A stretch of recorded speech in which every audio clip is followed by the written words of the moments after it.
সুধী দর্শক মণ্ডলী, শুরু করছি সমসাময়িক বিষয়ভিত্তিক অনুষ্ঠান এটিএন সংলাপ। আমাদের আজকের বিষয় রাষ্ট্র সংস্কার, নির্বাচন এবং প্রাসঙ্গিক বিষয়। আমাদের সাথে আজকে স্টুডিওতে উপস্থিত রয়েছেন মুজিবুর রহমান মঞ্জু, সদস্য সচিব আমার বাংলাদেশ পার্টি। এছাড়াও রয়েছেন মিস হুমায়রা ফারুকি, সাংবাদিক। আমাদের সাথে অনলাইনে আজকে যুক্ত হয়েছেন জনাব মোহাম্মদ আলমগীর, নির্বাহী পরিচালক, Organization for the Poor Community Advancement, উন্নয়ন এবং মানবাধিকার কর্মী। এই অনুষ্ঠানটি ফেসবুকে পেতে ক্লিক করুন facebook.com/ATN বাংলা অনলাইনে। আমরা আজকে আমাদের আলোচনা শুরু করব জনাব মুজিবুর রহমান মঞ্জু আপনাকে দিয়ে। আমরা জানি যে আমাদের 25শে অগাস্টের যেই ছাত্র জনতার যে বিপ্লব, গণঅভ্যুত্থান, তারপরে নতুন একটা ধারাবাহিকতায় আমরা রয়েছি। অনেক সুদূর প্রসারী চিন্তাভাবনা, অনেক আশা, অনেক কিছুর প্রতিফলন দেখতে পাচ্ছি, বিশেষ করে আমাদের জাতীয় পর্যায়ে। রাষ্ট্র সংস্কার এবং তার সাথে রাজনৈতিক দলগুলোকে কেন্দ্র করে নির্বাচনের দাবি, এই যে পদযাত্রা, এই সার্বিক বিষয়টাকে আপনি কিভাবে দেখছেন? প্রথমে ধন্যবাদ ডক্টর সাবের আপনাকে, যারা আলোচনায় আছেন এবং দর্শকরা যারা আমাদের অনুষ্ঠানটা দেখছেন বা দেখবেন। দেখেন, ওই 5ই অগাস্ট যেই পরিবর্তনটা হয়েছে, এই পরিবর্তনটা যদি আমরা হিসাব করি তাহলে দেখব যে এই পরিবর্তনটা কিছুটা হঠাৎ করে হয়েছে। এবং আন্দোলনের ধারাবাহিকতা যদি আমরা দেখি, যে জুলাইতে যে আন্দোলনটা শুরু হয়েছিল, আন্দোলনটা মূলত বেগবান হয়েছে 14 বা 15 জুলাই থেকে, এবং 5ই আগস্টের মধ্যে এই 20 দিনের মধ্যেই একটা বড় ধরনের পরিবর্তন ঘটেছে। এখানে যে জায়গাটা দাঁড়াচ্ছে, যে আন্দোলনের যে ডাইনামিক্সটা গিয়েছে, প্রথমে শুরু হয়েছে এটা একটা কোটা সংস্কারের দাবিতে। কোটা সংস্কারের দাবিতে আগেও আন্দোলন হয়েছিল এবং আগেও এই দাবি আদায় হয়েছিল, কিন্তু এটা আমরা সবাই জানি যে আদালতের মাধ্যমে অযথা একটা ঝামেলা এখানে টেনে আনা হয়েছে। যাই হোক, এই কোটা সংস্কারের দাবিটা যখন আসলো সামনে এবং এটার ব্যাপ্তি যখন আস্তে আস্তে বিস্তৃত হতে থাকলো, তার সাথে দমন নিপীড়ন যুক্ত হয়ে এই দাবিটাকে একটা পর্যায়ে গিয়ে সরকারের পতনের আন্দোলনে রূপ লাভ করলো। এবং তার মাঝে অনেকগুলো কথার বৈষম্য, মিথ্যাচার, হামলা, নির্যাতন, পুলিশ লেলিয়ে দেয়া, ছাত্রলীগ যুবলীগকে লেলিয়ে দেয়া, অনেকগুলো ঘটনা জানেন আপনি ঘটেছে। এবং এরপরে আপনার ইন্টারনেট বন্ধ করে দেয়া, এরপরে গুলি করে মানুষ হত্যা করা, লাশ গুম করে ফেলা, লাশ জ্বালিয়ে ফেলা, একেবারে অনবরত দমন নিপীড়নের একটা চূড়ান্ত অবস্থা। তারপরে বিজিবি মোতায়েন এবং সর্বশেষ যখন সেনাবাহিনী মোতায়েনের পরিস্থিতি এসেছে, সেই মুহূর্তে এসে কিন্তু আন্দোলনটা একটা ভিন্ন মাত্রায় গিয়ে আমাদের একটা বিজয় এসেছে। এই বিজয়ের জায়গায় আপনি যে কথাটা বলেছেন, যে একটা জায়গায় এসে কথা এসেছে যে ছাত্রদের, যে আমরা সংস্কার চাই, আমরা রাষ্ট্রের একটা পরিবর্তন চাই, আমরা লাখো শহীদের রক্তে কেনা দেশটা কারো বাপের না, এই যে স্লোগানগুলো আপনার রাজপথ থেকে উঠে এসেছে, সেখানে একটা দাবি, এই যে ছাত্ররা বলছে যে দেশটা কারো বাপের না, এটা কিন্তু শুধু যে আওয়ামী লীগকে বলেছে বা শেখ হাসিনাকে বলেছে তা না, এটা কিন্তু একটা ট্র্যাডিশনাল পজিশনের বিরুদ্ধে গিয়ে তারা বলেছে যে এটা আমাদের দেশ, আমাদের দেশটাকে আমাদের মতো করে আমরা করতে চাই। এবং সেখানেই সংস্কারের দাবিটা এসেছে, যে নতুন রাজনৈতিক বন্দোবস্তের প্রসঙ্গটা এসেছে। এখন আমরা এর ধারাবাহিকতা যেটা দেখতে পাচ্ছি, যে সরকার 10টা কমিশন করেছে। আজকে আমরা আরো 5টা হয়েছে, আরো কয়েকটা কমিশন হয়েছে, এবং আজকে আমরা দেখলাম বিডিআর বিচারের জন্য একটা কমিশন হয়েছে, বিডিআর হত্যা তদন্তের জন্য। এখন এখানে ফান্ডামেন্টাল যে জিনিসগুলো নির্বাচনের সাথে সংশ্লিষ্ট, কারণ পরিবর্তন এবং সংস্কার তো একটা দীর্ঘমেয়াদী কাজ, এটার অনেক ব্যাপ্তি আছে, অনেক স্তর আছে। এখন প্রধান যে কাজটা, সেটা হচ্ছে আপনার সংবিধান সংস্কার, একটা গুরুত্বপূর্ণ জায়গা। কারণ এখন আমরা যেই সরকারের মধ্যে আছি, এটা নিয়ে নানা ধরনের প্রশ্ন আছে, এটার একটা সেটেলমেন্ট দরকার, যে এটা সাংবিধানিকভাবেই এটাকে একটা বৈধতার জায়গায় দিতে হবে। দ্বিতীয় হচ্ছে নির্বাচন, যেটা আমরা চাচ্ছি, বা নির্বাচন তো আমাদেরকে লাগবেই, সেই নির্বাচনের ব্যাপারে একটা সংস্কারের কথা এসেছে। আজকে আপনি দেখেছেন যে প্রফেসর আলী রিয়াজ, যিনি আপনার সংবিধান সংস্কার কমিটির প্রধান, উনি কিন্তু বলেছেন যে দুটো বিষয়ে ওনারা স্পষ্ট ঐকমত্যে পৌঁছেছেন। একটা হচ্ছে যে দ্বিকক্ষ বিশিষ্ট সংসদ, এবং আরেকটা বলেছেন যে মেয়াদ ঠিক করা, প্রধানমন্ত্রী রাষ্ট্রপতির তো মেয়াদ আগেই ঠিক করা আছে 2 মেয়াদ, প্রধানমন্ত্রীকে 2 মেয়াদ করা, পাশাপাশি আরেকটা কথা বলেছেন যে এমপিদেরকেও মেয়াদে রাখা যায় কিনা, মানে 2 মেয়াদে বেশি এমপিরা কেউ হতে পারবেন না, কারণ এটাতে যেটা হচ্ছে তারা এটাকে পার্মানেন্ট বন্দোবস্ত বানিয়ে ফেলছেন, পারিবারিক একটা সিলসিলা বানিয়ে ফেলছেন। তো এই জিনিসগুলো কিন্তু খুবই মৌলিক সংস্কারের কিছু কথা এখানে আছে। নির্বাচন সংস্কারের ব্যাপারেও তারা বিভিন্ন কথা বলেছেন যে আমরা যদি, এখানে একটা দাবি উঠেছে যে পিআর সিস্টেমে ইলেকশনে যাওয়া যায় কিনা। সব রাজনৈতিক দলগুলো একমত হলেও বিএনপি এখানে এখন পর্যন্ত একমত হতে পারে নাই। তো এখানে সংস্কারের পরেই যে নির্বাচনের কথাগুলো এসেছে, আজকে আরেকটা খুবই জটিল পরিস্থিতি আপনি দেখেছেন যে প্রশাসনিক সংস্কারের যেই কথাগুলো এসেছে এটাকে নিয়ে কিন্তু পুরো সচিবালয় কিন্তু উত্তপ্ত। আপনার বিসিএস প্রশাসনের অফিসাররা কিন্তু বিশাল শোডাউন করেছে গতকালকে, এবং এখানে যে উপসচিব পদে 50 ভাগ না 75 ভাগ হবে এটা নিয়ে যে বিতর্কটা শুরু হয়েছে, এটা কিন্তু আমাদের প্রশাসনিক ব্যবস্থাকে, আমাদের পুলিশি ব্যবস্থাকে খুব একটা ভালনারেবল পজিশনের মধ্যে এটা ফেলে দিয়েছে। সুতরাং ইলেকশনে যেতে হলে এই অনেকগুলো সংস্কারের বা জটিলতার যে ব্যাপারটা আছে এটা একটা সলিউশন লাগবে।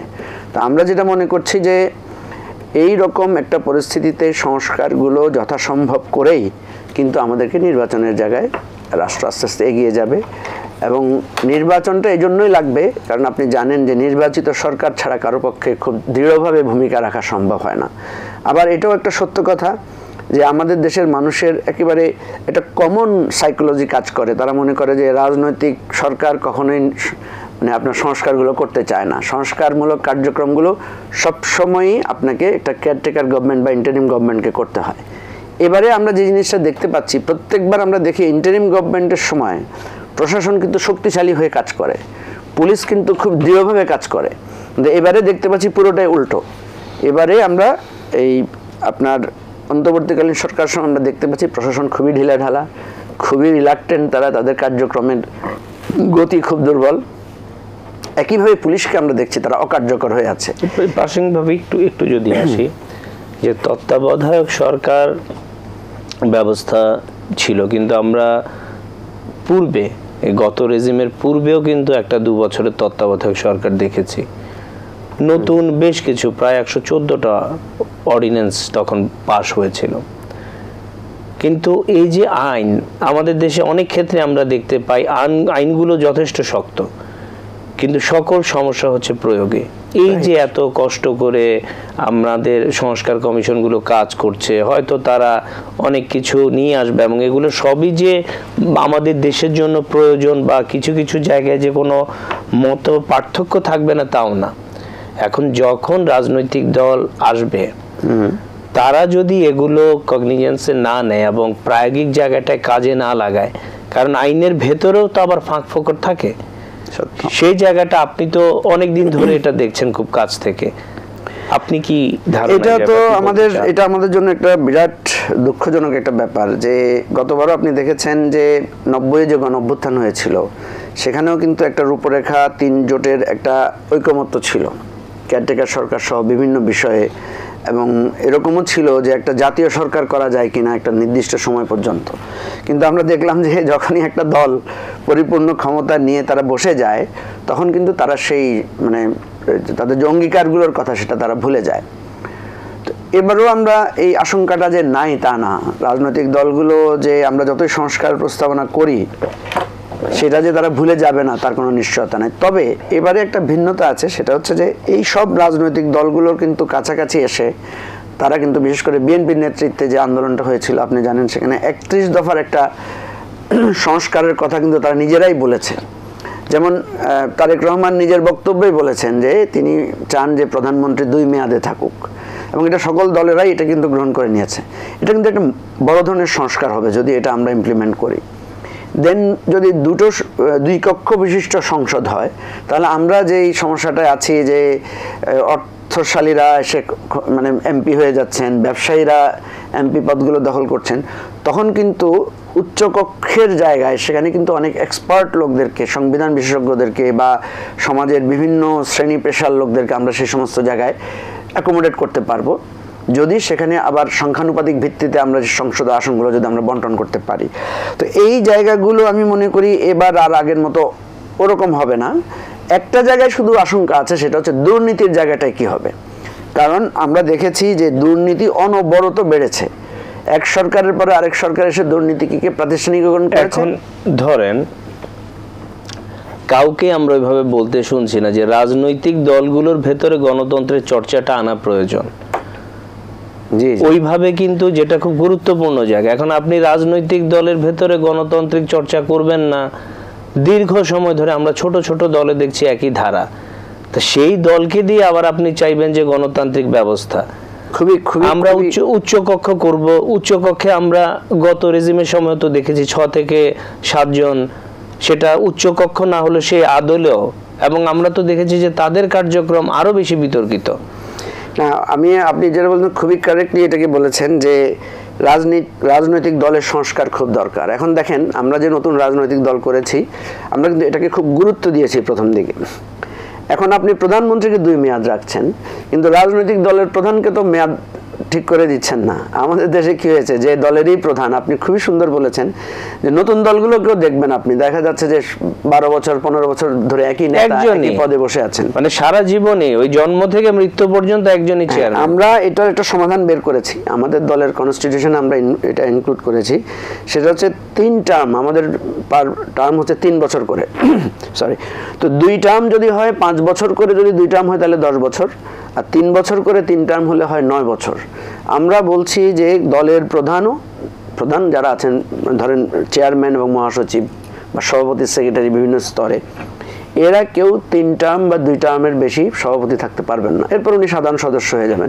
আপনি আমেরিকান ডেমোক্রেসিতে দেখেন, সেখানকার প্রেসিডেন্টরা কিন্তু রিটায়ার করে তারা কিন্তু গভর্নমেন্টের কাজে, বৃহৎ দলগুলোর ক্ষেত্রে যদি আমরা এই পরিবর্তনটা না আনতে পারি, যারা মোস্টলি আমরা মনেই করছি হয়তো তাদেরই কেউ না কেউ ক্ষমতা গঠন করবে বা সরকার গঠন করবে, সেই ক্ষেত্রে কেন এই দাবিটা সার্বিকভাবে, এই দাবিটা আমরা চাই আপনারা এই দাবিটা তোলেন, আমরা চাই আপনারা এটা নিয়ে কথা তোলেন। আমরা তো বলছি যে কয়েকটা দলগুলোর যদি এই সংস্কারটা আনা যায়, ধরেন দলের প্রতি কাউন্সিল বা নির্বাচনটা প্রতি টার্মে হয়ে যাবে, এটাকে কিভাবে আনা যায়, রাষ্ট্র বা সরকার কিভাবে এটা করতে বাধ্য করতে পারে, নির্বাচন কমিশন কিভাবে এটা করতে পারে, এটা হতে পারে। আমি দলের সংস্কারের জায়গায় 3-4টি মৌলিক সংস্কার যদি আপনি আনতে পারেন। প্রথম হচ্ছে যে দলের প্রধান রাষ্ট্রের প্রধানমন্ত্রী হবেন না, মানে প্রধানমন্ত্রী এবং দলীয় প্রধান একই সাথে 2টা পদ হোল্ড করবেন না। যদি উনি মনে করেন যে আর দলের প্রধান, উনি প্রধানমন্ত্রী হবেন, তাহলে উনি দলের প্রধান থেকে পদত্যাগ করবেন। আর যদি উনি মনে করেন যে না, আমি দলের প্রধান হিসেবে থাকবো, তাহলে তিনি প্রধানমন্ত্রী বা মন্ত্রী এই ধরনের কোনো দায়িত্ব উনি নিতে পারবেন না। নাম্বার 2 হচ্ছে 3 বা 2 বারের বেশি উনি স্বীয় পদে থাকতে পারবেন না। এটা যদি করা যায়, তাহলে দুর্নীতি এবং বংশানুক্রমিক যে রাজনীতির ধারাটা, এখান থেকে কিছুটা কম হতে পারে। আর তৃতীয় হচ্ছে রেগুলারলি পার্টির কাউন্সিল করা, নির্দিষ্ট সময়ের মধ্যে পার্টির কাউন্সিল করে ইলেকশন করে, প্রত্যেকটা স্তরে ইলেকশন যদি চালু করা হয়, খুবই কঠিন, গণতান্ত্রিক চর্চাটা দলের মধ্যে করা খুবই কঠিন। তারপর আমি মনে করি আমরা যদি 1-2 বার যদি এটা করে অভ্যস্ত হতে পারি, যেমন আমাদের দলের আমরা কাউন্সিল দিয়েছি এবারে প্রথম, তো এই কাউন্সিল করতে গিয়ে আমি দেখতে পাচ্ছি যে লোকেরা এখন চিন্তা করছে, আমি ততদিন পদে ছিলাম, এখন যদি আমি হেরে যাই, তখন সে কর্মীদের প্রতি কেয়ারিং থাকে, তখন সে কাউন্সিলরদেরকে সে চিন্তা করে যে তাদেরকে আমাকে তাদের প্রতি আমাকে সসম্মানে থাকতে হবে, তাদেরকে আমি যে প্রভু এবং ভিত্তসুলভ আচরণ সেটা করা যাবে না। তো রাজনৈতিক দলগুলোকে যদি এই 3-4টা মৌলিক জায়গায় সবাই একমত করতে পারেন, আপনার সিভিল সোসাইটির পক্ষ থেকে এই দাবিটা দিতে পারেন, এই যে আমাদের এখানে জার্নালিস্ট আছে ওনারা ওই জিনিসগুলো বলতে পারেন, তাহলে আমি মনে করি যে একটা গুণগত জায়গায় পরিবর্তন। আমরা আসছি আবার আপনার কাছে, মিস হুমায়রা ফারুকী, আপনি তো নির্বাচন নিয়ে বিস্তর অভিজ্ঞতা রয়েছে, অনেক কাজ করার সুযোগ হয়েছে। এই যে বর্তমান যে নির্বাচন কমিশন, আগে নির্বাচন কমিশনগুলো আপনি দেখেছেন, এই যে গণঅভ্যুত্থানের পরবর্তীতে আপনি কি নির্বাচন কমিশনের সার্বিক কার্যপ্রক্রিয়ায় তেমন কোনো পার্থক্য দেখেছেন কিনা? নতুন নির্বাচন কমিশন যেভাবে কাজ শুরু করছে, আমরা শুনছি যে কেউ কেউ বলছেন 25-এর শেষে অথবা 26-এর শুরুতে, খুব বেশি সময় নেই, তাদের কাজের ধারায় কোনো পরিবর্তন এসছে কিনা, সার্বিক আপনার মূল্যায়নটা যদি বলতেন। ধন্যবাদ। আমি যদি 5ই আগস্ট থেকে শুরু করি, দেখুন 5ই আগস্টের এই যে গণঅভ্যুত্থান আন্দোলন আমরা যেটাই বলি না কেন, এটি কিন্তু দীর্ঘদিনের মানুষের একটা ক্ষোভের বহিঃপ্রকাশ। মানুষ কিন্তু রাজনৈতিক দলগুলোর উপর চরমভাবে বিরক্ত ছিল এবং এই বিরক্তির কারণ কিন্তু ধরেন মানুষের সাফারিংগুলো এখানে কিন্তু প্রধান কারণ। কারণ সাধারণ মানুষ খুব বেশি কিছু চায় না, তাদের বেসিক যে রাইটসগুলো যেমন ধরেন খাদ্য, বস্ত্র, বাসস্থান, শিক্ষা, চিকিৎসা, বিনোদন না হয় আমি একটু সাইডেই রাখলাম বাংলাদেশের পার্সপেক্টিভে, তো এই জিনিসগুলো কিন্তু মানে বাংলাদেশের মানুষের, দেশের সাধারণ মানুষের একটা বেসিক রাইট। এখন এই জিনিসগুলোতে যদি মানুষ বাধাপ্রাপ্ত হয় তখন যার কারণেই হোক না কেন, সেটা হোক বিএনপি হোক আওয়ামী লীগ হোক জামাত ইসলাম কিংবা অন্য যে কোনো রাজনৈতিক দল, তখন ক্ষোভটা কিন্তু থাকাটা খুবই স্বাভাবিক।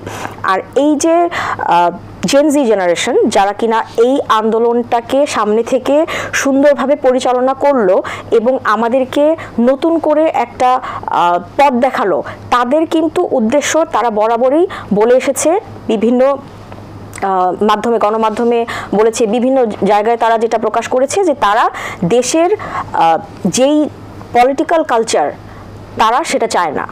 আমাদের দেশে বহুদিন যাবত এই যে বছরের পর বছর যেই প্র্যাকটিসটা হয়ে আসছে যে জনগণকে শাসন এবং শোষণ, এই শাসন এবং শোষণ থেকে বেরিয়ে এসে কমিশনের ব্যাপারটা যদি একটু আমি আসছি, তো এই জায়গাটাই ছিল তাদের এতগুলো প্রাণ দেওয়ার মূল উদ্দেশ্য। তো এবার আসছি নির্বাচন কমিশনের জায়গায়। দেখুন, রাজনৈতিক অস্থিরতার প্রতিফলন সব ক্ষেত্রগুলোতেই যেমন ঘটে, নির্বাচনের ক্ষেত্রেও ঘটেছে। আমি 2014, 2019, 2018 দুটো তিনটা জাতীয় নির্বাচন এবং সিটি কর্পোরেশন নির্বাচন কভার করার সুযোগ পেয়েছি। তো তখন আমি যেটা দেখেছি, নির্বাচন কমিশন কিন্তু টোটালি কন্ট্রোল ছিল।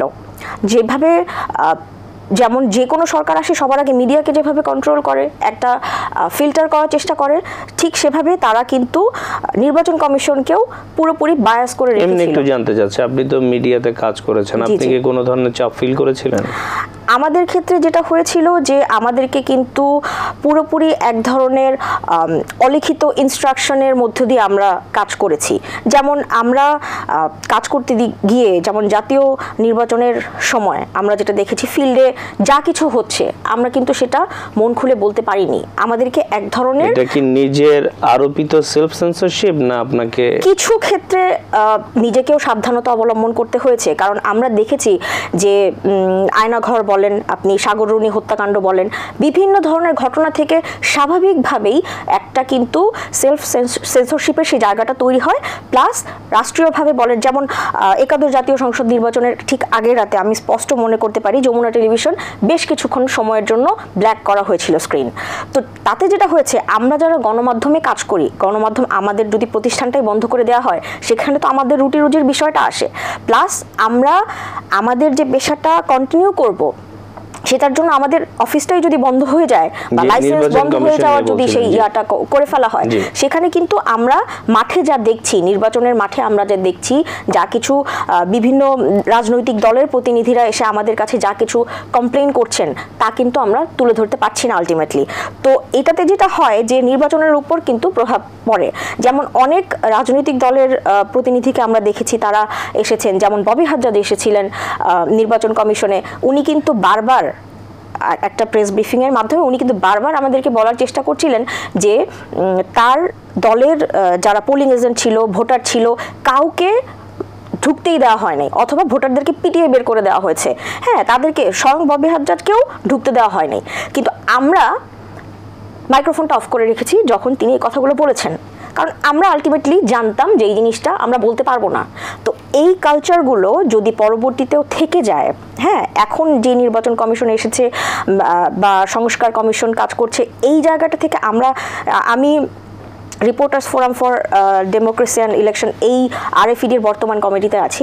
তো সেখানে নির্বাচন কমিশন বিটে কাজ করা একজন সাংবাদিক হিসেবে আমার প্রত্যাশা তো অবশ্যই থাকবে যে নির্বাচন কমিশন নিরপেক্ষভাবে কাজ করুক, জনমানুষের হয়ে কাজ করুক। আমাদের সবারই আছে, সেটা আছে, কিন্তু আমি যেটা দেখছি তারা চেষ্টা করছেন, তারা বিভিন্নভাবে আলোচনা চলছে, সংস্কার কমিশন তাদের পক্ষ থেকে বিভিন্ন প্রস্তাব রাখছেন এবং আমরাও কিন্তু সাংবাদিক হিসেবে আমাদের মতামতগুলো তাদের আপনাদের কাছে রাখছি যে নির্বাচন কমিশন কেমনভাবে কাজ করা উচিত, রাজনৈতিক দলের প্রতি তারা যেন বায়াসড হয়ে কোনো ডিসিশন না আরেকটা নেয়। বিষয় জানতে চাচ্ছি, যেহেতু আপনি এই অঙ্গনেই কাজ করেন, এই যে এনআইডি, হ্যাঁ, এনআইডি নিয়ে আমরা দেখলাম যে যুগান্তরের একটা রিপোর্ট হলো এবং সেই রিপোর্টের ধারাবাহিকতায় দুদক একটা টিম পাঠালো। সেখান থেকে আমরা যেই বিষয়গুলো জানতে পারছি খুবই চিন্তার উদ্রেক করে। সার্বিক বিষয়টা নিয়ে যদি একটু দেখুন, বিষয়টি আসলে আমাদের জন্য খুবই লজ্জাজনক। হ্যাঁ, 5ই আগস্টের যে এত বড় আন্দোলন, এই ধরনের দুর্নীতি যদি অব্যাহত থাকে, প্রথম কথা আমি বিষয়টি নিজে অনেক আগে থেকেই অবগত ছিলাম এবং আমরা আমাদের লেখনীর মাধ্যমে বারবার সেটা চেষ্টা করছিলাম বা আলোচনা করছিলাম আমাদের সংগঠনের পক্ষ থেকেও, যে সেই জিনিসগুলো কি করে বন্ধ করা যায়। এই এনআইডি দুর্নীতির বিষয়টি কিন্তু যখন থেকে আমরা জানতে পেরেছি, চেষ্টা করছিলাম, আমাদের একজন সহকর্মী কাজী জেবেল উনি যুগান্তরে নিউজটা করেছিলেন যে ঘুষ লেনদেন, হ্যাঁ, অ্যাকাউন্টের মাধ্যমে। খুবই দুঃখজনক বিষয় যে এনআইডি কর্মকর্তাদের অন্তত অর্ধশতাধিক কর্মকর্তা এই এনআইডি কেলেঙ্কারির সাথে সরাসরি জড়িত। তার রিপোর্টে সেটি উঠে এসেছে এবং তার রিপোর্টের পরিপ্রেক্ষিতে দুদকের একটি প্রতিনিধি দল গ্রাহক সেজে, সেখানে সেবাগ্রহীতা সেজে অনুসন্ধান করে এবং অনুসন্ধানের মাধ্যমে তারা যে চাঞ্চল্যকর তথ্যগুলো পায়, খুবই দুঃখজনক যে একজন পুলিশের এসআই আউয়াল, উনি তার অ্যাকাউন্টে একটা বড় অঙ্কের টাকা লেনদেন হয়েছে এই এনআইডি ব্যবসার মাধ্যমে। এবং এই যে এনআইডি ব্যবসাটা চলছে, তো দেখুন আমরা দেখলাম যে শত শত কোটি টাকার লেনদেন, আবার সেই অ্যাকাউন্ট থেকে উনি আবার 11 জন ওনার সহকর্মীকে আবার টাকা পাঠিয়েছেন। হ্যাঁ, এনআইডি উইং এর যে কর্মকর্তারা আছেন, বিভিন্ন পর্যায়ের যে কর্মকর্তারা আছেন, তাদের ব্যাংক অ্যাকাউন্টে বড় বড় অঙ্কের লেনদেনের প্রমাণ পাওয়া গেছে। তো দুদকের প্রতিনিধি দল যখন এনআইডির মহাপরিচালক যিনি আছেন ASM হুমায়ুন কবির, ওনার সাথে এই বিষয়টা নিয়ে তারা একটা প্রতিবেদন তাদেরকে দেয় বা তাদের সাথে আলোচনা করে, তখন কিন্তু তিনি এনশিওর করেছেন যে তিনি একটি তদন্ত কমিটি গঠন করবেন। কিন্তু এই তদন্ত কমিটি কিন্তু যুগে যুগে আমরা বিভিন্ন সময় যখনই কোনো কেলেঙ্কারি ফাঁস হয়েছে, যখনই কোনো বড় ধরনের দুর্নীতি দেখা পেয়েছি আমরা, তখনই কিন্তু তদন্ত কমিটি হয় এবং তদন্ত কমিটির মাধ্যমে সেই জিনিসগুলো কোথাও না কোথাও ঢাকা পড়ে যায়। তো এই জিনিসটা আসলে দুদকের এই অনুসন্ধান কিন্তু চলবে। দুদক কর্তৃপক্ষ যেটা জানিয়েছে যে তারা দুদকেও কিন্তু এই অনুসন্ধানের আরেকটি প্রতিবেদন তারা দিবে এবং পরবর্তীতে এই অপকর্মে যারা যারা জড়িত ছিল তাদেরকে কি করে থামানো যায় বা এই কেলেঙ্কারিটা কি করে থামানো যায়, তারা সেই বিষয়ে আইনানুগ ব্যবস্থার জন্য কিন্তু আবেদন করেছে। আমরা আসবো আবার আপনার কাছে। জনাব মোহাম্মদ আলমগীর, আপনি তো দীর্ঘদিন সিভিল সোসাইটি অর্গানাইজেশনগুলোর পক্ষ থেকে কাজ করছেন, বিভিন্ন বিষয়ে কাজ করেন। এই যে আপনারা গ্রাসরুট লেভেল পর্যন্ত আপনাদের অ্যাক্সেস রয়েছে, এই 5ই আগস্ট পরবর্তী পরিস্থিতিতে আপনাদের কার্যধারা বা আপনাদের সার্বিক যে প্রকল্পগুলো রয়েছে, সেই ক্ষেত্রে কোনো পরিবর্তন এসছে কিনা? আপনাকে অসংখ্য ধন্যবাদ। আমি দুজনের কথা শুনলাম, খুব মুগ্ধ হলাম। আসলে 5ই আগস্টের কথা, পরিবর্তনের কথা যদি বলেন, সিভিল সোসাইটি রাজনৈতিক দলগুলোকে যদি বলেন, আমরা আসলে ভাবতে হবে সিভিল সোসাইটিও আমরা, রাজনৈতিক দলও আমরা অনেক সময় রাজনৈতিক দলকে আমরা ধিক্কার দিই, তাদেরকে ন্যাক্কারজনকভাবে দেখি, আবার রাজনৈতিক দলও আমাদেরকে অনেক সময় ন্যাক্কারজনকভাবে দেখে। ভাবতে হবে আমরা এই দেশের অংশীজন, সিভিল সোসাইটি যেমন অংশীজন, রাজনৈতিক দলগুলো অংশীজন। আপনি 5ই আগস্টের পর কথা যদি বলেন, আপনি দেখেন, আমি আপনাকে ইনভাইট করেছেন, সারা বাংলাদেশে 4,578টি ইউনিয়ন পরিষদ রয়েছে। তার অধীনে 13,000-এর উপরে, 41,000-এর উপরে মেম্বার রয়েছে এবং মহিলা মেম্বার আছে 13,000। ঠিক এইভাবে আপনার উপজেলা পরিষদ রয়েছে বাংলাদেশে 495টি এবং ওখানে চেয়ারম্যান 495টি উপজেলা। জি, ঠিক এভাবে 1400 কোথায় ঠিক পৌরসভা ঠিক তেমনটি রয়েছে। আমরা যেটা দেখছি, আমরা তো একেবারে গ্রাসরুট লেভেলের একদম গরিব মানুষের সাথে কাজ করি, তাদের বাসা বুঝি, শুনি। তারা জন্ম নিবন্ধনের পাচ্ছে না, তারা সামাজিক বেষ্টনীগুলো পাচ্ছে না, তারা সার্টিফিকেট গুলো খুঁজে পাচ্ছে না। দেখা গেছে কি এক একটা ইউনিয়ন পরিষদে একজন অফিসারকে ট্যাগ করে দিয়েছে উপজেলা পর্যায়ে, কিন্তু অফিসার গুলো খুব ব্যস্ত, ইউনো কিছু দায়িত্ব পালন করছে, এসিল্যান্ড তার দায়িত্ব পালন করছে। দেখেন তাদের কাজ সেরে একজন উপজেলা পর্যায়ের অফিসার কিন্তু একটা জন্ম নিবন্ধন সার্টিফিকেট দিতে গেলে বা মৃত্যু সার্টিফিকেট দিতে গেলে সে কিন্তু ওয়ার্ড পর্যায়ের মানুষকে চিনে না, অনেক কষ্ট করে তাকে এই সাক্ষ্যটা দিতে হয়। তাহলে যিনি যাচ্ছেন একজন প্রতিবন্ধী মানুষ থাকতে পারে, ভিক্ষুক থাকতে পারে, উনি বারবার পরিষদে গিয়ে এসে ব্যর্থ হচ্ছে, ওই সাক্ষ্যটা পাচ্ছে না। আমি মনে করি একটা ভীষণ একটা সমস্যা হচ্ছে স্থানীয় সরকার স্ট্যান্ডার্ডিং না করার ক্ষেত্রে মানুষজন সেবা পাচ্ছে না। প্রতিবন্ধী ভাতা থেকে শুরু করে বিভিন্ন সুরক্ষা সামগ্রীগুলা বিধিভাবে আসলে যাচ্ছে না, এটা খুব আমরা একটা সংকট। আচ্ছা, আরো আরেকটা বিষয় একটু জানতে চাই যে আপনারা তো কাজ করেন, কিন্তু আমরা কেন যেন দেখি যে সারা পৃথিবীতে যারা সিভিল সোসাইটি অর্গানাইজেশনস বা এই এনজিওস নিয়ে কাজ করে, অ্যাপ্রোচটা থাকে হচ্ছে বটম আপ, নিচ থেকে জনমানুষের দাবি থাকে, চাহিদা থাকে, সেগুলো সিভিল সোসাইটি অর্গানাইজেশনগুলো উপরের দিকে নিয়ে আসে বা নেতৃবৃন্দ বা রাষ্ট্রের যে সরকার রয়েছে তাদের দৃষ্টি আকর্ষণ করে।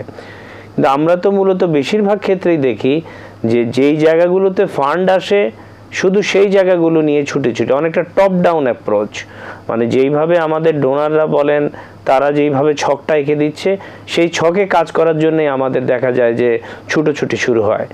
তো সেখানে আমরা এই বটম আপের জায়গাটায় কি কোনো সুবাতাস দেখছেন? কারণ আমরা তো সবকিছু এখন পরিবর্তন চাচ্ছি। আসলে সুবাতাস বলতে 3 মাসে আসলে আমি মনে করি না মূল্যায়নের যথেষ্ট সময়ে আমরা পেয়েছি। তারপর আমি মনে করি যে আমরা কিছু কিছু ক্ষেত্রে আমরা বটম আপ বলতে প্রশাসন বলেন, স্থানীয় লোকজন বলেন, তাদের মধ্যে কিছু মেন্টাল ট্রান্সফরমেশন আসছে বলে আমার মনে হচ্ছে। মানুষের মধ্যে একটা শুদ্ধি অভিযান, মানুষের মধ্যে একটা আত্ম উপলব্ধি আসছে। আপা বলছিলেন যে কত দরকার আপনার, হাজার হাজার কোটি, লক্ষ কোটি, কি করবেন আপনি এই টাকা দিয়ে, কোন দেশে নেবেন? আমি মনে করি যে আমরা আজকে, আমার মা মারা গেছে, আমি লাশে দাফন করতে পারলাম না মাকে, আমি বিভিন্ন জায়গায় আমি অ্যারেস্ট হচ্ছি, বিভিন্ন জায়গায়, মানে যে দলই হোক, আমি এটা মনে করি না যে একটা শুভ লক্ষণ। একটা মন্ত্রী বা একটা রাজনৈতিক নেতা কেন অ্যারেস্ট হবে, যেই দলেরই হোক। I do respect political leaders, কারণ দেশে তাদের অনেক বড় অবদান। আমি একটা দল করি বিদায় আমি মন্ত্রী ছিলাম, আমি অ্যারেস্ট হবো বা আরেকজন অ্যারেস্ট হবো, আমি তালি মারবো, এই সংস্কৃতি থাকা আমাদের মোটেই উচিত না। আপনি বটম আপের কথা যেটা বললেন, আপনি ঠিকই বলেছেন যে আমরা নিজের ছকে বাঁধা, আমরা অনেক সময় বাধ্য হই যে একটা চক থাকবে, ওই চকে আমরা কাজ করবো। কেন আমরা করব? এটা দাতা সংস্থা হোক, সরকার হোক, যেই হোক, নির্বাচন কমিশন হোক, অথবা আমাদের প্রধান উপদেষ্টা বা প্রধানমন্ত্রী হোক, আমরা অবশ্যই বটম আপ অ্যাপ্রোচে কাজ করতেছি এবং হওয়া দরকার।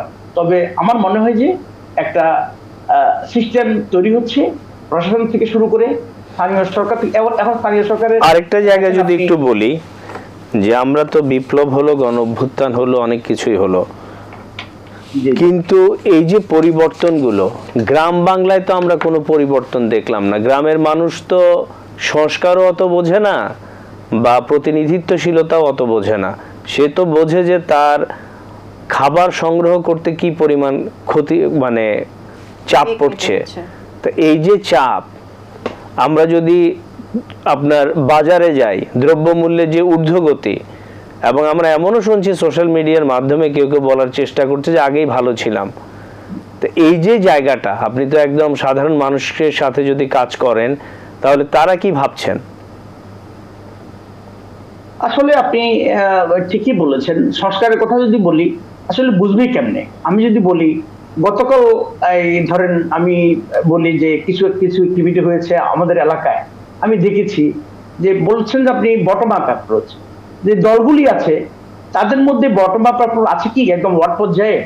একজন রাজনীতিবিদ আছে এখানে, আমি যদি আপনাকে প্রশ্ন করতে চাই, আপনার ওয়ার্ড পর্যায়ে, উপজেলা পর্যায়ে, ইউনিয়ন পর্যায়ে অনেক ত্যাগী নেতারা বিভিন্ন দলের আমাদেরকে বলেন, ভাই আমরা ত্যাগী, আমরা খোঁজ পাচ্ছি না। কেন সে পাবে না? তার কাছে টাকা নেই।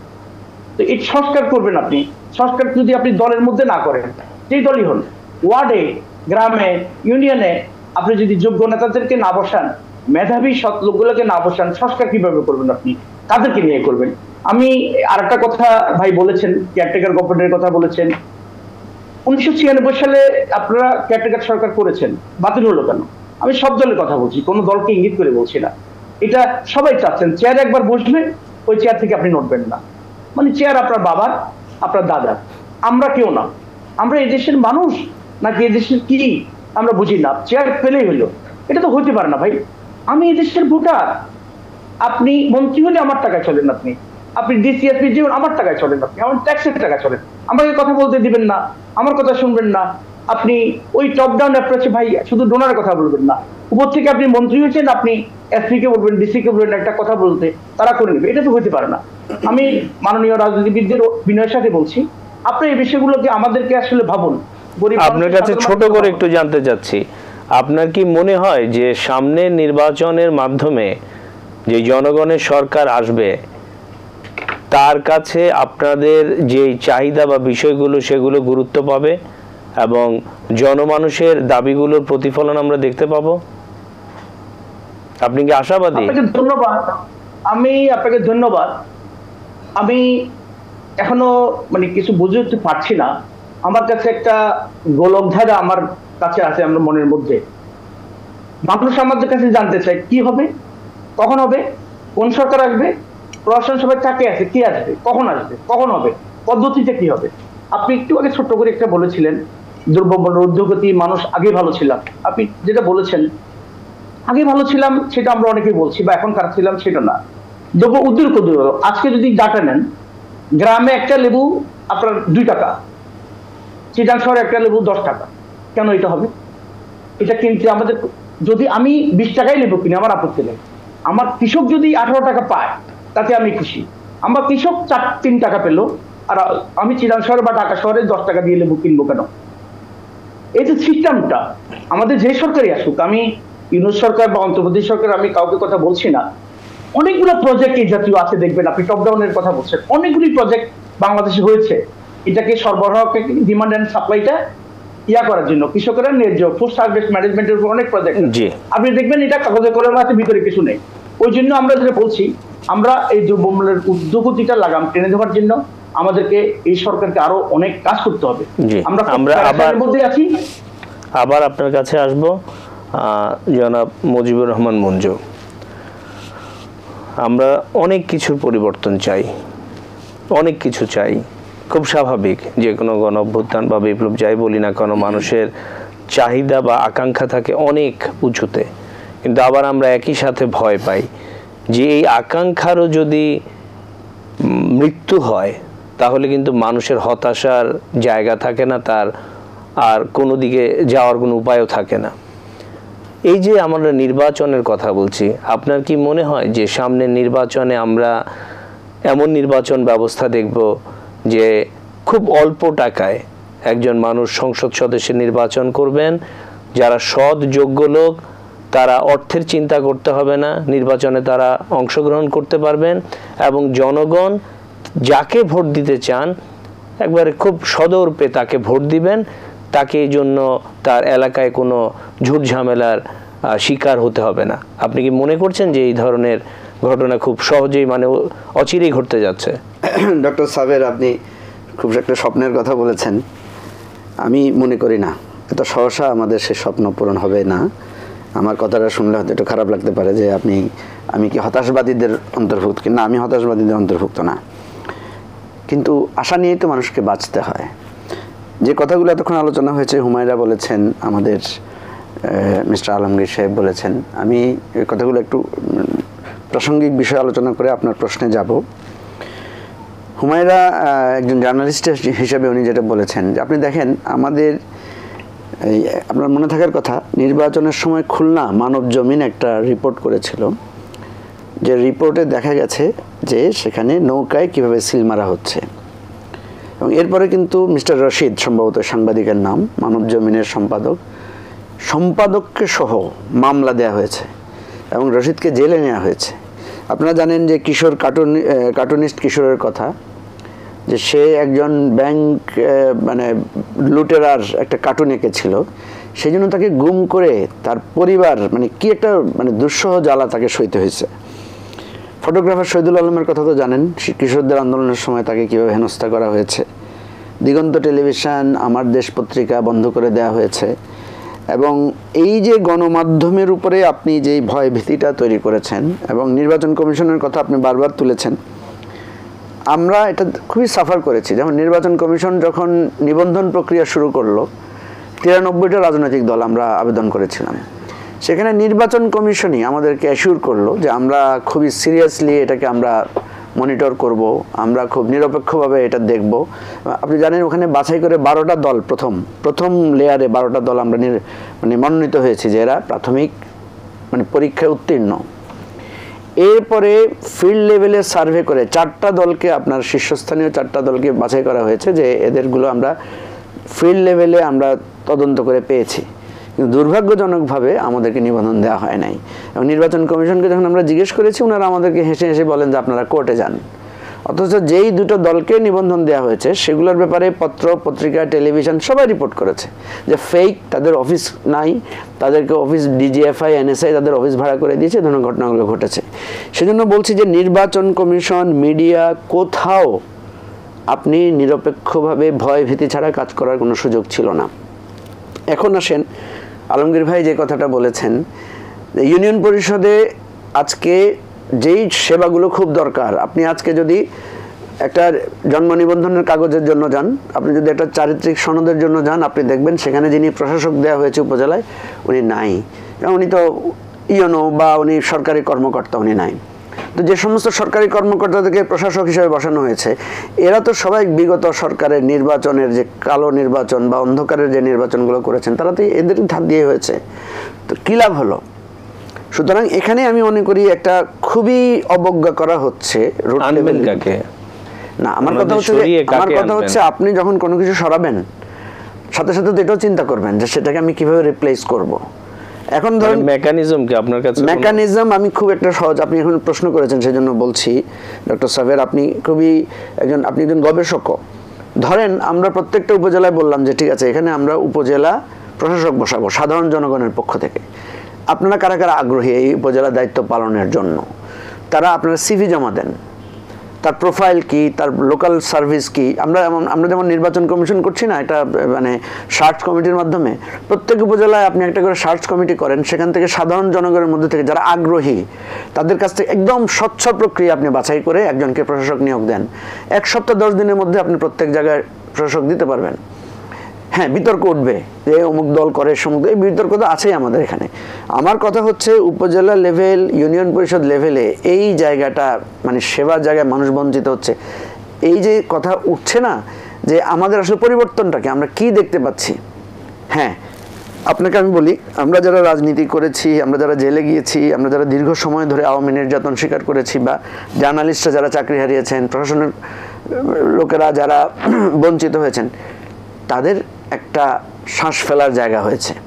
এখন বিএনপি এবং তার অন্যান্য রাজনৈতিক দল এবং তার ছত্রছায়া বা তার সমর্থক যে শ্রেণী আছে, এটাকে যদি আপনি ধরেন, দেশের 50 থেকে 60% মানুষ যারা নিপীড়িত ছিল, যে দোকানদারি করতে পারে নাই, যে চাঁদাবাজ। একটু যদি নির্বাচনী ব্যয়ের জায়গাটায় আসতেন।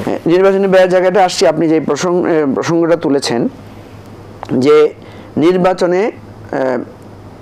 সৎ এবং যোগ্য লোকেরা নির্বাচিত হবেন কিনা, এটা সৎ যোগ্য লোক এবং খুব অল্প টাকায় নির্বাচন করা যাবে, এটা একটা ওয়ে আছে। আমি কিন্তু প্রথমে হতাশার কথা বলেছি, পরে বলছি এটা একটা পথ আছে। সেই পথটা কি? আপনি জানেন যে আমেরিকা এবং উন্নত দেশগুলোতে একটা প্রাইমারি ইলেকশন হয়। সে হচ্ছে পার্টিগুলো তার নিজের আগে একটা ইলেকশন করবে।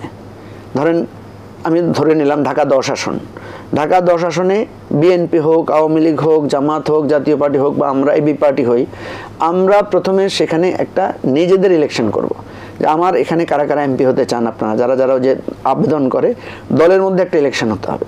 দলের মধ্যে ইলেকশন হয়ে একজন ঠিক হবেন যে উনি সর্বোচ্চ সমর্থন পেয়েছেন, উনি আমাদের নমিনি হবেন। আপনি মার্কিন ইলেকশনের কথা তো জানেন, আগে দলের মধ্যে একটা নির্বাচন হয়। এই প্রাইমারি ইলেকশন একটা সলিউশন হতে পারে যে সেখানে প্রকৃত অর্থে যারা ত্যাগী, প্রকৃত অর্থে যারা জনদরদি, প্রকৃত অর্থে যারা, আমাদের দেশতে কথা আছেই যে যিনি সারা বছর রাজনীতি করেন উনি নমিনেশন পান না, হঠাৎ করে একজন শীতের পাখি এসে নমিনেশন পেয়ে যান। তো এইটা একটা, আমার কথা হচ্ছে যে মানে যেটা যে খুব জ্ঞানীগুণী মানুষরা তো সংস্কারের কাজগুলোতে জড়িত, জি জি, বাস্তবতের সাথে সেটা সম্পর্ক কতটুকু, মানে কি এই ধরনের ব্যবস্থা কি আমরা পেতে যাচ্ছি? আমি সেই জায়গাটা আমি বলছি। যখন নির্বাচন কমিশনের যে সংস্কার কমিশনের সাথে কথা বলেছি, আমি ওনাদেরকে কথাটা বলেছি, দেখেন আমাদের নির্বাচনের এখন যে আইনটা আছে, এখন যে ব্যবস্থাপনা আছে, এই ব্যবস্থাপনার মধ্যেই তো আমাদের 4টা তত্ত্বাবধায়ক সরকারের অধীনে নির্বাচন কম্পারেটিভলি তো বেটার ইলেকশন আমরা পেয়েছি, জি, কম্পারেটিভলি বেটার, আমি বলছি না যে একদম ত্রুটিমুক্ত। তাহলে আমাদের সিস্টেমে, আপনি প্রথমে একটা কথা বলেছিলেন যে সিস্টেম তো ভালো ভালো সিস্টেম আছে, ভালো ভালো কথা আছে, প্রয়োগটাই তো সংকট। আমাদের নির্বাচনী আইনে কি রাতে ভোটের কথা বলা আছে? আমাদের নির্বাচন আইনে কি ব্যালট বক্স ছিনতাই করার কোনো বিধান আছে? আমাদের নির্বাচন ব্যবস্থাপনায় কি আপনার ডামি প্রার্থী দেওয়ার কোনো প্রভিশন আছে? নাই তো, এগুলোই তো হয়েছে। সেই জন্য আমি নির্বাচন সংস্কার কমিশনকে বলেছি যে আপনারা রিগিং কিভাবে হয় সেদিকে মনোযোগ দেন বেশি। কারণ আর এই যে ধরেন রাতের আধারে সামনে নির্বাচনেও যদি 4000 5000 করে ভোট কেনা হয়, হ্যাঁ, এই জায়গাগুলো তো এখন এগুলো আপনি ঠেকাবেন কিভাবে? প্রথম প্রশ্ন তো হচ্ছে যে রিগিং কোন লেভেলে হয়। দেখেন, আমি বলছি রিগিংটা কিভাবে শুরু হয়। একজন প্রার্থী প্রথমে গিয়েই সে চিন্তা করে যে ওসি, টিএনও, এসপিটা আমার পক্ষের একজনকে আমি নিয়োগ দিতে পারি কিনা। তখন সে কি করে, সচিবালয়ে দৌড়াদৌড়ি করে তার পছন্দ সে একজন ওসিকে নিয়োগ দেয়। আপনি জানেন যে নির্বাচনে এই অফিসারগুলোর খুবই প্রভাব আছে, খুবই কাজ হয়। 2 নম্বর হচ্ছে আমাদের এখানে যেটা হয় যে একজন প্রার্থী 30 লাখ টাকা খরচ করতে পারবেন বা 15 লাখ টাকা খরচ করতে পারবেন, কিন্তু শুনি যে নমিনেশন কিনতে তো 5-6 কোটি টাকা খরচ করেন। জি, এখন এই জায়গাটা কালো টাকার ছড়াছড়ি বন্ধ করার জন্য ইলেকশন কমিশনকে একটা গোপন, আমাদের যে ক্রিমিনাল ইনভেস্টিগেশন ডিপার্টমেন্ট আছে না, এই ধরনের একটা ডিপার্টমেন্ট রাখতে হবে, যারা এই ধরনের কথোপকথন, আর্থিক বিনিময়গুলো তারা গোয়েন্দা বৃত্তি করে তারা তদন্ত করবেন। এবং এগুলো যদি 2-4টা ধরতে পারেন, আপনি 2-4টা এক্সপোজ করতে পারেন, তাহলে দেখবেন যে এইটা বন্ধ হয়ে যাবে বা মানুষ ভয় পাবে। এই অবৈধ টাকার লেনদেন, ভোট কেনা বেচা, এগুলো আপনি এগুলোকে আপনাকে এক্সপোজ করে দিতে হবে। আচ্ছা, আমরা এবার একটু মিস হুমায়রা ফারুকী, এই যে আমরা জানি যে নারী যে আসনগুলো রয়েছে এগুলো আমাদের সরাসরি ইলেকশনের পরে অনেকটা সিলেকশন বেসিসে আমরা রাজনৈতিক দলগুলো যারা প্রতিনিধিত্ব করে তাদের মধ্যে ভাগ হয়। এই অবস্থা বিরাজ করছে দীর্ঘদিন ধরেই, এবং আপনি খুব ভালো করে অবগত রয়েছেন যে কারা সেই জায়গাগুলোতে নির্বাচিত হয়ে আসেন এবং আমাদের সংসদীয় ব্যবস্থায় কতটা অবদান রাখতে সক্ষমতা রয়েছে বা পারেন। আমরা ডাইরেক্ট রিপ্রেজেন্টেশনের ক্ষেত্রে এখনো কিন্তু কেউ বলছে না। আমরা বিভিন্ন নারী সংগঠন রয়েছে, অনেকেই সোচ্চার সর্বসময় আমরা দেখি, কিন্তু কেউ বলছেন না যে রাজনৈতিক দলগুলোর উপর একটা চাপ তৈরি করা যে এত% অন্তত নারীদের সরাসরি মনোনয়নের ব্যাপার। তো এই জায়গাগুলোকে আপনি কিভাবে দেখছেন? মাসখানেক আগেই সংস্কার কমিশনের সাথে আমাদের সাংবাদিকদের একটা বৈঠক হয়েছিল, যেখানে আমরা এই নির্বাচন বিষয়ে কেমন হওয়া উচিত, নির্বাচন কমিশনের অ্যাক্টিভিটিস, তাদের কি কি সংস্কার হতে পারে সেই বিষয়ে আমরা মতামত দিয়েছিলাম। তো সেখানে নারী আসনের বিষয়ে যে আলোচনাটা হয়েছিল, আমাদের পক্ষ থেকে প্রস্তাব করা হয়েছিল সংস্কার কমিশনকে যে এই যে নারীরা তো সবসময় কি চায়, সমতার বিষয়টা তো বারবার আসে, তো সেখানে সংরক্ষিত আসন কিন্তু না গিয়ে আমাদের তরফ থেকে প্রস্তাব করা হয়েছিল সরাসরি নির্বাচনে যাওয়া যায় কিনা। সেক্ষেত্রে রাজনৈতিক দলগুলোর যে একটা যে একটা সেট আপ, একটা যে মাইন্ডসেট থাকে যে না সেখানে আমরা হয়তো পুরুষ কাউকে দিব, তো সেই মাইন্ডসেট থেকে বের হয়ে এসে তারা যদি নারীদের মধ্যেও কিন্তু অনেক প্রার্থী আছেন যারা ফেস ভ্যালু আছে, যাদের পপুলার, যারা হয়তো এডুকেশনাল ব্যাকগ্রাউন্ড খুব ভালো, কাজ করতে আগ্রহী, বিভিন্ন সোশ্যাল ওয়ার্কের সাথে যুক্ত, তো তাদেরকে যদি এটা আসলে দেখেন, এটা নির্বাচন কমিশনের পক্ষেও যে আসলে একা কিছু করা সম্ভব হবে তা না, কারণ রাজনৈতিক দলগুলোর প্রতিনিধি এসে সেখানে মনোনয়নপত্র জমা দিবেন, তবেই তো নির্বাচন কমিশন সেটাকে বৈধতা দিবে বা দিবে না। তো এখন কথা হচ্ছে যে রাজনৈতিক দলগুলোকে এক্ষেত্রে এগিয়ে আসার একটা প্রস্তাবনা আমরা দিয়েছিলাম যে নির্বাচন কমিশনের পক্ষ থেকে সেটা করা যায় কিনা। মানে নারী নেতৃত্বের মধ্যে কোনো পরিবর্তন এসছে কিনা দেশে? বিগত সরকারের সাথে সাথে তো ওনাদেরও কোনো ভোকাল বা কোনো জায়গায় কোনো কিছু শুনছি না। সংরক্ষিত আসনের পাশাপাশি বিভিন্ন শুধু সংরক্ষিত না, ওনাদের তো অনেক বিষয় আলোচনা রয়েছে, কোনো বিষয়ে তো আমরা দেখছি না কেউ কোনো স্ট্যান্ড পয়েন্ট রেজ করছে। আলোচনা তো হয়ই, দেখেন আলোচনা তো বিভিন্ন পর্যায়ে হয়ই, কিন্তু নারী নেতৃত্ব আসার বিষয়ে আমাদের পক্ষ থেকে যে প্রস্তাবটা করা হয়েছিল সেখানে কিন্তু সংস্কার কমিশন বেশ সাধুবাদ জানিয়েছে আমাদেরকে যে সরাসরি নির্বাচনের ক্ষেত্রে নারীরা যদি এগিয়ে আসে সেক্ষেত্রে যেটা হবে, প্রতিদ্বন্দ্বিতা যেমন তৈরি হবে তেমন যোগ্যতার ভিত্তিতে তারা কিন্তু আসার সুযোগ পাবে এবং দেশের বিভিন্ন খাতে তারা কিন্তু অবদান রাখতে পারবে। কিন্তু রাজনৈতিক দলগুলো সেক্ষেত্রে কিন্তু অনেক ক্ষেত্রেই তাদের একটা নারাজ একটা ব্যাপার থাকে যে আমরা নারীদেরকে সামনে আনবো না। কিন্তু বিগত আপনি যদি সর্বশেষ দ্বাদশ জাতীয় সংসদ নির্বাচনে দেখেন সেখানে কিন্তু অনেক নারী প্রার্থী স্বেচ্ছায় অংশগ্রহণ করেছিল। তারা কিন্তু বিভিন্ন পদে, সবাই যে সংসদ সদস্য হিসেবেই চেষ্টা করেছে তা না, আরো বিভিন্ন পদগুলোতে তারা কিন্তু অগ্রসর হয়েছে, তাদের আগ্রহটা আমরা দেখেছি। আর নারী সাংবাদিক যারা কাজ করছেন, আমি একজন আমার সাথে গবেষণাও করছেন, তো নারী সাংবাদিকদের ক্ষেত্রে তো আমরা বহু কিছু দেখছি যেগুলোর বিভিন্ন ডেটা রয়েছে, তো সেই জায়গায় কি কোনো পরিবর্তন আসবে কি তাদের কার্যধারা বা তাদের অধিকার বাস্তবায়নের ক্ষেত্রে? ওয়েল, আপনি যদি সবগুলো মিডিয়া হাউস পর্যবেক্ষণ করেন দেখবেন যে শীর্ষ পদগুলোতে নারী সাংবাদিকের সংখ্যা কত।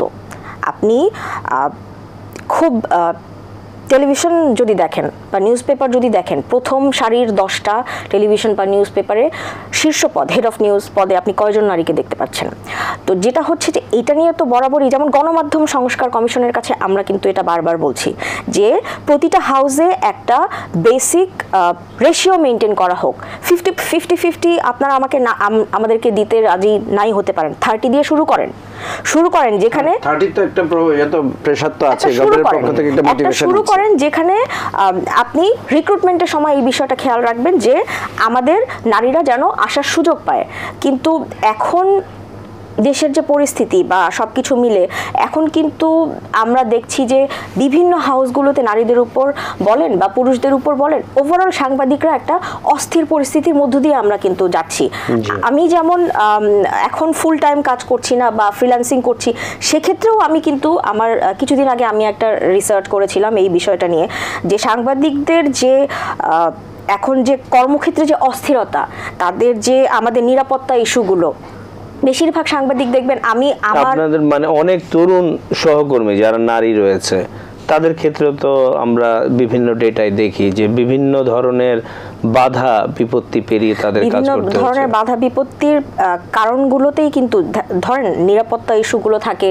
একটা আমরা নারীরা যখন কাজের ক্ষেত্রে আসি, বিশেষ করে সাংবাদিকতায়, তখন কিন্তু শুরুতে আমাদেরকে যতটা সাপোর্ট করা হয় কিন্তু একটা পর্যায়ে গিয়ে কিন্তু কোনো না কোনোভাবে থামিয়ে দেওয়া হয় যেন আমরা আর অগ্রসর হতে না পারি। সেটা হাউস পলিটিক্স বলেন বা আমরা শেষের দিকে চলে এসেছি। জনাব মোহাম্মদ আলমগীর, আপনার কি মনে হয় যে আমরা আজকেও নিউজ পেপারে দেখলাম যে অংশগ্রহণমূলক রাজনীতি এবং কিছু কিছু রাজনৈতিক দল বলছে যে সকল দলেরই সম্ভাবনা বা সুযোগ থাকা উচিত আগামী নির্বাচনে, আপনার বিশ্লেষণ কি এই বিষয়ে? আসলে আমি সংক্ষেপে দুই একটা কথা বলি আপনাদের। আমি খুব অল্প সময় রয়েছে আমাদের। জি কারচুপির কথা বলেছেন। আমার প্রশ্ন হচ্ছে, কারচুপি যদি হয় কে ব্যবস্থা নেবে? ধরেন একটা উপজেলায় মারাত্মক কারচুপি ব্যবস্থা নেবে, যদি ওই ব্যবস্থা না নেয় কেউ, তার ব্যবস্থা কে নেবে? ওই একটার ব্যবস্থা কে নেবে? একটা কোশ্চেন। দুই, আপনি বলেছেন সকলভাবে লেভেল প্লেইং যে একটা নির্বাচন হবে যেটা ভাবছেন, তো এখন আসলে লেভেল প্লেইং ইলেকশন যদি আপনি করতে চান, আসলে সেই ক্ষেত্রে আমাদের বুঝতে হবে নির্বাচন কমিশনের। আমরা যেই জায়গাটা আলোচনা করছি আমাদের খুব অল্প সময় রয়েছে, আপনার কি মনে হয় যে এই আগামী নির্বাচনে সকল দলকে সমান সুযোগ সুবিধা নিশ্চিত করা উচিত? হ্যাঁ, অবশ্যই। দল তো সকলেরই, দেশ তো সকলেরই, দল সকলেরই। তো আমি মনে করি যে ইলেকশন যদি হয় অবশ্যই সকলেরই অংশগ্রহণ করা উচিত, অবশ্যই মনে করি। জি করা উচিত। আর আপনাদের গ্রাসরুট থেকে খুব খুব সংক্ষেপে কিছু পয়েন্ট দিতে পারেন কিনা যেটা সংস্কার কমিশনগুলোর কাজে লাগবে? হ্যাঁ, আমি যেটা বলেছিলাম, ভাই বলেছিলেন যে আপনার নির্বাচনের ক্ষেত্রে শিক্ষাগত যোগ্যতা খুব ইম্পর্টেন্ট। আর ভাই বলেছিলেন আপনারা তো নমিনেশন বাণিজ্য করেন ভাই, মনে কিছু নিয়েন না। তো তাহলে একটা যোগ্য লোক যিনি দীর্ঘদিন রাজনীতি করে আসছেন, উনি এমপি ইলেকশন নমিনেশনটা পেলেন না দল থেকে, এবং মেধাবী শিক্ষিত লোক, আরেকজন টাকা দিয়ে সে এই এমপি হয়ে গেল। এই ক্ষেত্রে শিক্ষাগত যোগ্যতা এবং দীর্ঘদিন দল যারা করে আসে, যার মেধা আছে, যোগ্যতা আছে, তাকে নমিনেশন দেওয়া উচিত। এটা করা উচিত এক দলের। আর সংস্কারের কথা বলছেন যে লোকাল গভর্নমেন্ট, এটা খুব ইম্পর্টেন্ট। ভাই যেটা বলেছেন যে লোকাল গভর্নমেন্টের পরামর্শ দেওয়া, আমি সুযোগ থাকলে মাননীয় প্রধান উপদেষ্টাকে বলতাম এটা খুবই জরুরি, এটা দিয়ে দেওয়া যেতে পারে। এটা হতে পারে যে লোকাল গভর্নমেন্টে সারা পৃথিবীতে রয়েছে local self government, local government তার নিজের আয়ে চলার একটা ব্যবস্থা রয়েছে সারা পৃথিবীতে। আমাদের সবকিছু সরকারের উপর নির্ভরশীল। তাহলে সেই জায়গাগুলোতে নিয়ে আপনারা কথা বলছেন না কেন? হ্যাঁ, আমি তো সেটাই বলতে চাই। আজকে যদি একটা লোকাল একটা প্রশাসক বসানো হয়, এটা হইতে পারে যে উনি ওই পদের জন্য আর ইলেকশন করতে পারবেন, তাহলে তো হয়ে গেল। তাহলে কে লোক তখন অবশ্যই থাকা লোক, এবং তার একটা শিক্ষাগত যোগ্যতা নির্ধারণ করে দেওয়া উচিত। মেম্বার হোক, চেয়ারম্যান, এটা খুব গুরুত্বপূর্ণ। আর সংস্কারের কথা যেটা বলছেন, সংস্কার আজকে দেখেন, আমি একজন এনজিও প্রতিনিধি, আমি তো ইলেকশন করতে পারি। আমাকে ইলেকশন করতে হলে অনেকগুলা বাধা আছে আইনে। আমি আমার কথা বলছি না, এরকম সকলেরই। আরেকটা কথা হচ্ছে যদি ইউনিয়ন পরিষদে যদি আপনি শিক্ষাগত যোগ্যতা না দেন, তাহলে আসলে এটা চালানো খুব কঠিন। এটা একটা কঠিন জিনিস। জি, আমরা একদম অনুষ্ঠানের শেষ পর্যায়ে চলে এসেছি। জনাব মুজিবুর রহমান মঞ্জু, জাস্ট 1 মিনিটে যদি বলতেন যে একটা স্পেসিফিক জায়গা, যে আগামী নির্বাচনে সকল রাজনৈতিক দলের অংশগ্রহণ, মির্জা ফখরুল সাহেব যেটা আজকেও বলেছেন, আপনার মতামত? দলের অংশগ্রহণের ব্যাপারে তো কোনো দ্বিমত নাই। একটা আলোচনা আছে যেটা আপনি হয়তো স্পষ্ট করে বলছেন না, যে এই ক্ষমতাচ্যুত আওয়ামী লীগ ইলেকশন করতে পারবে কিনা, এই প্রসঙ্গটা নিয়ে বারবার এসেছে। আমরা বারবার যেটা বলছি যে আওয়ামী লীগ যেহেতু একটা গণহত্যার সাথে জড়িত এবং নির্বাচন ব্যবস্থাপনাটা সে ধ্বংস করেছে, আওয়ামী লীগের একটা লিগ্যাল প্রসিডিওরের মধ্যে, একটা জুডিশিয়াল প্রসিডিওরের মধ্যে আওয়ামী লীগকে যেতে হবে, গিয়ে আপনাকে এটা ফয়সালা করতে হবে। হ্যাঁ, জুডিশিয়াল প্রসেসের মধ্যে গিয়ে যদি বলা হয় যে না, Awami League valid political party আকারে সে কাজ করবে, তাহলে সে কেন ইলেকশন করতে পারবে না? আর যদি পৃথিবীতে বিভিন্ন দেশে তো আপনি জানেন যে গণহত্যার অপরাধে রাজনৈতিক দলগুলোর বিরুদ্ধে ব্যবস্থা নেওয়া হয়েছে। আর জাতীয় পার্টির ক্ষেত্রে একই কথা, একই প্রসঙ্গ আসছে। জাতীয় পার্টির ব্যাপারেও যদি সাধারণ কোনো অভিযোগ থাকে, তাহলে অভিযোগের বিচার, অভিযোগের আইনি প্রক্রিয়া থাকতে হবে। আমি শুধু একটা কথা বলছি ভাই, আলমগীর ভাইয়ের কথার প্রেক্ষিতে, যে রাজনৈতিক দলগুলোর ব্যাপারে, রাজনৈতিক নেতাদের ব্যাপারে আমরা যে সমস্ত কথাগুলো বলছি, এর মূল সূত্রটা কোথায়? সূত্রটা হচ্ছে, আপনি দেখেন ক্লাসের ফার্স্ট বয়কে যদি আপনি জিজ্ঞেস করেন তুমি কি হতে চাও, সে বলবে আমি ডাক্তার বা ইঞ্জিনিয়ার হতে চাই। সেকেন্ড বয়, থার্ড বয়কে জিজ্ঞেস করলেও কাউকে শুনবেন না যে আমি রাজনীতিবিদ হতে চাই। তাহলে রাজনীতিবিদ হচ্ছে কারা? রাজনীতিবিদ যে হচ্ছে সে কিন্তু আপনার এই আমরা যাদেরকে সমাজ পরিবর্তনের মেধার জায়গা থেকে দেখছি, তারা কিন্তু রাজনীতিবিদ হচ্ছে না। রাজনীতিবিদ হচ্ছে রাজনীতি কিন্তু একটা রিস্কের জায়গা। এখন যারা সুবিধাবাদী শ্রেণী, তারা সবাই ডাক্তার, ইঞ্জিনিয়ার হয়ে ভালো ভালো চাকরি করতে চায়। রাজনীতির জায়গাটা এমন একটা জিনিস, সবচেয়ে রিস্কি ইনভেস্টমেন্ট এবং সবচেয়ে বেশি আবার আউটপুট অনেক বেশি। কারণ দেখেন, ছাত্ররা আন্দোলন করেছে, কি ছিল? সে একটা কোটার জন্য, সে একটা বিসিএস পরীক্ষা দেওয়ার জন্য আন্দোলন করেছে। এখন বলছে যে সে নিজে সরকার হয়ে গেছে, মানে আউটপুটটা কত হাই লেভেলের। সেই জন্য বলছি, এই জায়গায় আপনারা ভালো লোকেরা আসার চেষ্টা করেন, আনার জন্য চেষ্টা করেন। আপনি ওই যোগান কে দিবে? হুমায়রা যেটা বললেন, নারীদেরকে আপনি করবেন, আপনি বলেন একটা নারী রিপোর্টারের কাজ করতে কত কষ্ট, আমরা দেখি না? এত ধাক্কাধাক্কির মধ্যে সে কিভাবে সেখানে কাজ করবে? রাষ্ট্র ব্যবস্থার পূর্ণাঙ্গ পরিবর্তন না করলে আপনি এগুলো শুধু একটা জাস্ট একটা প্রেশার আকারে থাকবে, নারীকে বাড়াবেন। একটা আমাদের একটা বোন, একটা মেয়েকে আপনি কি একটা ছেলের মতো ট্রিট করতে পারবেন? একটা ছেলে রাত 3টা বাজেও সে অফিসে আসতে পারবে, সে ডেস্কে কাজ করতে পারবে, যারা নিউজ ডেস্কে কাজ করে। একটা মেয়ে রাত 3টা বাজে ডেস্কে কিভাবে কাজ করবে? তার আসা যাওয়ার জন্য অফিস কি সেই ধরনের ফ্যাসিলিটি দিবে? এই জন্য বলছি যে সামগ্রিক রাষ্ট্র যদি পরিবর্তন না হয়, শুধু সেফটি সিকিউরিটি না, আমরা আপনার যদি পয় নিষ্কাশন থেকে শুরু স্যানিটেশন থেকে অন্যান্য যে জায়গাগুলো আমি বলছি, আমি আপনাকে বলি প্রফেসর সাবের, আপনি দেখেন আমাদের যে হাইওয়ে গুলো আছে রাজপথে, আপনি একটা গবেষণায় দেখবেন আমাদের বোনদের, আমাদের নারীদের ইউরিনাল প্রবলেমটা বেশি হয় ডিউ টু সে রাজপথে দাঁড়িয়ে সে কোথায় মানে তার নিডটা সে পূরণ করবে। পুরুষদের জন্য যত সুবিধা আছে মহিলাদের জন্য সেটা নাই। এই জন্য টোটাল রাষ্ট্র ব্যবস্থা পরিবর্তন না হলে আপনি এই যে রাজনীতির পরিবর্তনের কথা বলবেন, লোকাল গভর্নমেন্টের পরিবর্তনের কথা বলবেন, নারীর ক্ষমতায়নের কথা বলবেন, এগুলো প্রপারলি ওয়ার্ক করবে। ধন্যবাদ আপনাকে। আমরা একদম অনুষ্ঠানের শেষ পর্যায়ে চলে এসেছি। আমাদের বিজ্ঞ আলোচকদের সাথে বিস্তৃত আলোচনা হলো। আজকের যে বিষয়, সেখানে সংস্কার কার্যক্রম চলবে এবং রাজনৈতিক দলগুলোরও যে দাবি রয়েছে সময় মতো সেই নির্বাচনের অনুষ্ঠান চলে আসবে। কিন্তু বিষয় হচ্ছে এই নির্বাচনের রাজনৈতিক ব্যয় এবং আমরা সৎ, মেধাবী, যোগ্য প্রার্থী নির্বাচিত করার সেই সুযোগটা পাবো কিনা। আমাদের যেই জনমানুষ রয়েছে, সেই জনমানুষের যেই দাবি গ্রাসরুট লেভেল থেকে তাদের ইচ্ছা আকাঙ্ক্ষার প্রতিফলন হবে কিনা। এছাড়া আমরা আলোচনায় যে নারীদের যেই যোগ্য জায়গায় তাদের অবস্থান, রাজনীতি, সমাজ এবং কর্মক্ষেত্রে সকল জায়গায় তারা তাদের যেই প্রতিনিধিত্বশীলতা এবং একই সাথে সুযোগ সুবিধাগুলো সঠিক বাস্তবায়ন হবে কিনা। আপনারা অনেকক্ষণ ধরে আমাদের অনুষ্ঠান শুনছেন। সকলেই ভালো থাকবেন। শুভরাত্রি।